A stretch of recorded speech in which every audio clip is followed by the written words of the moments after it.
Hello friends, எல்லோரும் எப்படி இருக்கீங்க? இன்றைக்கி நம்ம சக்கரவள்ளி கிழங்குல எப்படி கட்லெட் பண்ணுறது அப்படின்றது தான் பார்க்க போகிறோம்.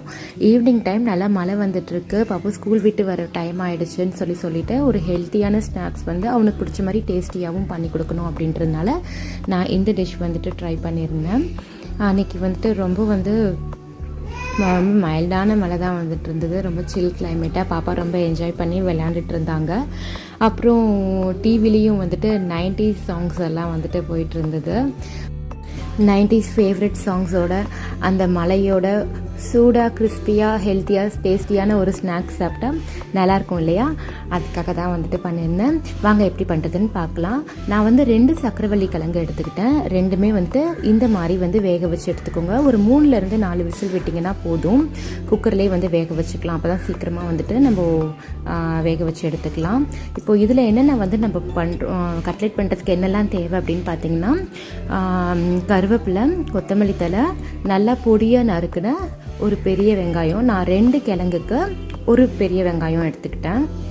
நீங்கள் இந்த குவான்டிட்டிக்கு தகுந்த மாதிரி ஜாஸ்தியாக போடுறீங்கன்னா நீங்கள் இன்னும் கொஞ்சம் கூட ஜாஸ்தியாக போட்டுக்கலாம். அப்புறம் நான் ஏன் இது மாதிரி இது பண்ணி போடுறேன் அப்படின்னா, இன்னும் கொஞ்சம் வந்து அந்த வெங்காயம் வந்து இன்னுமே நைஸாக வந்துட்டு இருக்கணுன்றதுக்காக வந்து நான் இது பண்ணி போட்டேன், உடச்சி போடுற மாதிரி போட்டேன். இப்போ வந்து நம்ம ஒரு வெங்காயம் ஆட் பண்ணிக்கிட்டோம். கருவேப்பிலை, கொத்தமல்லி தழை நமக்கு தேவையான அளவு ஆட் பண்ணிக்கலாம். அப்புறம் 2 பச்சை மிளகா நான் ஆட் பண்ணிக்கிட்டேன். இப்போ இந்த மிளகா வந்து ரொம்ப காரன்றனால நான் 2 மிளகா ஆட் பண்ணிட்டேன். நீங்கள் வேணும்னா இன்னும் ஒரு காரத்தை பொறுத்து வந்து நீங்கள் இன்னும் ஜாஸ்தி பண்ணிக்கலாம். ஒரு 1/4 டீஸ்பூன் வந்து மிளகாத்தூள், கொஞ்சம் கரம் மசாலா ஒரு 1/4 டீஸ்பூன் போல் ஆட் பண்ணிக்கோங்க. அதோட 1 டேபிள் ஸ்பூன் இஞ்சி பூண்டு,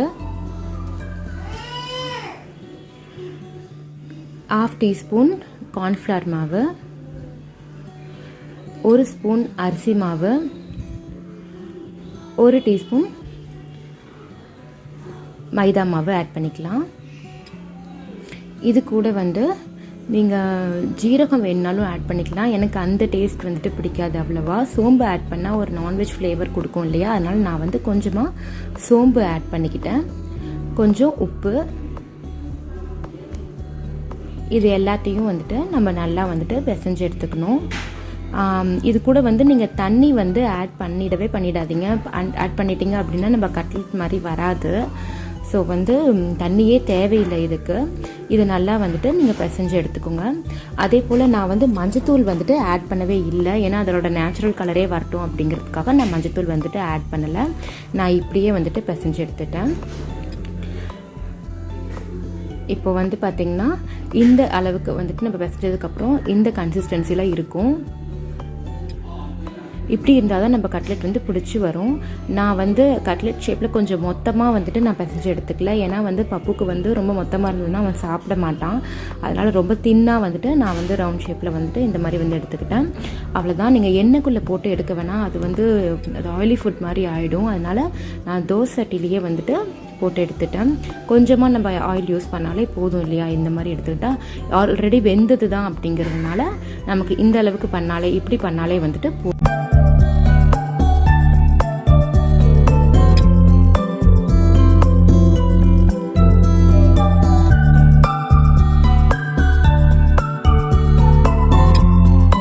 கொஞ்சமாக ஆயில் ஆட் பண்ணிவிட்டு நீங்கள் நல்லா கோல்டன் ப்ரௌன் கலரில் வர மாதிரி நீங்கள் வந்து திருப்பி போட்டு எடுத்துக்கோங்க.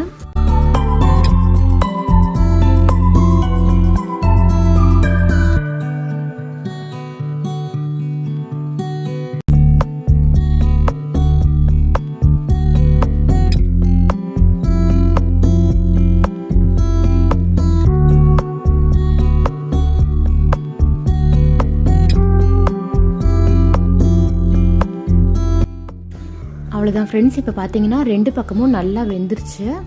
இப்போ நம்ம சர்வ் பண்ண எடுத்துக்கலாம். இந்த மாதிரி நீங்கள் ட்ரை பண்ணி பாருங்கள். கண்டிப்பாக வந்து டேஸ்டியாக இருக்கும். அந்த ஸ்வீட்னஸே வந்துட்டு உங்களுக்கு கொஞ்சம் கூட வந்துட்டு தெரியாது. சக்கரவள்ளி கிழங்குல தான் நம்ம பண்ணியிருக்கோமா அப்படிங்கிற மாதிரி இருக்கும். இது ரொம்ப ஹெல்த்தியான ஃபுட்டு. இதில் நிறைய வந்துட்டு சத்தான விஷயங்கள்லாம் குழந்தைகளுக்கு தேவையானது இருக்குது. நீங்கள் வீக்லி ஒன்ஸ் இந்த மாதிரி பண்ணி கொடுத்தீங்க அப்படின்னா ரொம்ப என்ஜாய் பண்ணி சாப்பிடுவாங்க. பாருங்கள், நல்லா சாஃப்டாகவும் ரொம்ப நம்ம தின்னாக வந்துட்டு பண்ணியிருக்கிறனால நம்ம கடித்து சாப்பிடும்போது அதோட ஜூஸினஸ் அது டேஸ்டியாகவும் வந்துட்டு இருக்கும், அந்த ஃப்ளேவரோடு இருக்கும். இப்படி நீங்கள் ட்ரை பண்ணி பாருங்கள். மறக்காமல் எப்படி இருந்ததுன்னு கமெண்ட் பண்ணுங்கள். தேங்க்ஸ் ஃபார் வாட்சிங். Bye friends.